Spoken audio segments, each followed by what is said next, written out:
പിന്നെ ഈ നഗരത്തിലാകട്ടെ ഇവിടുത്തെ മുനിസിപ്പൽ കൗൺസിലറായിട്ട് ദീർഘകാലം അദ്ദേഹം പ്രവർത്തിക്കുകയും ചെയ്തു.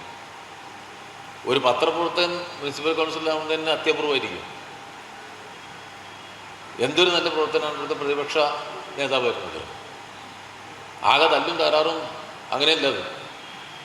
അത് തദ്ദേശ സ്ഥാപനങ്ങളിൽ എപ്പോഴും നല്ല മിതത്വത്തോടു കൂടിയാണ് തദ്ദേശ സ്ഥാപനങ്ങളിൽ കൗൺസിലർമാർ പ്രവർത്തിക്കുന്നത്. നഗരത്തിൻ്റെ പൊതുവികസനത്തിന് വേണ്ടി. അത് പൂർണ്ണമായി നിയമസഭയിലും പാർലമെൻറ്റിലുള്ള രാഷ്ട്രീയമല്ല. വികസനവുമായി ബന്ധപ്പെടുത്തിയ കാര്യങ്ങളിൽ എല്ലാവരെയും ഒരുമിച്ച് നിന്ന് കാര്യങ്ങൾ നിർവഹിച്ച് നാടിൻ്റെ പൊതുമുന്നേറ്റം എന്നുള്ള നിലയിലുള്ള അധികാര വികേന്ദ്രീകരണ സങ്കല്പത്തെ വളരെ ഫലപ്രദമായി മനസ്സിലാക്കി ഉൾക്കൊണ്ടുകൊണ്ടാണ് അദ്ദേഹം ആ പ്രവർത്തനം നടത്തിയത്. പാർട്ടി പ്രവർത്തനം ഞാൻ ആദ്യം സൂചിപ്പിച്ചു.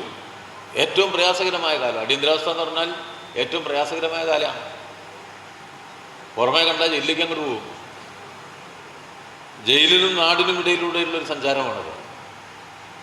ഏത് സമയത്തും നിങ്ങൾ അറസ്റ്റ് ചെയ്യപ്പെടാം.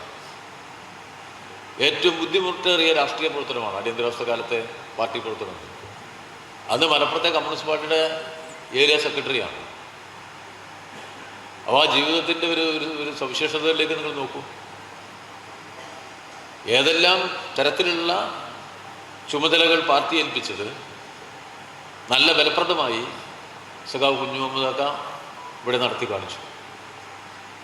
വ്യക്തിപരമായി എന്നെ സംബന്ധിച്ചിടത്തോളം ഒരിക്കൽ പോലും ജീവിതത്തിൽ അന്യോന്യം ഒരു എന്താ പറയുക സ്നേഹമില്ലാത്ത വാക്കുച്ചരിക്കേണ്ടി വന്നിട്ടില്ല എന്ന വലിയ ആഹ്ലാദവും സഖാവ് പാലോളി കുഞ്ഞു മുഹമ്മദുമായി ബന്ധപ്പെടുത്തിയ വ്യക്തി ജീവിതത്തിൽ എനിക്കുണ്ട്.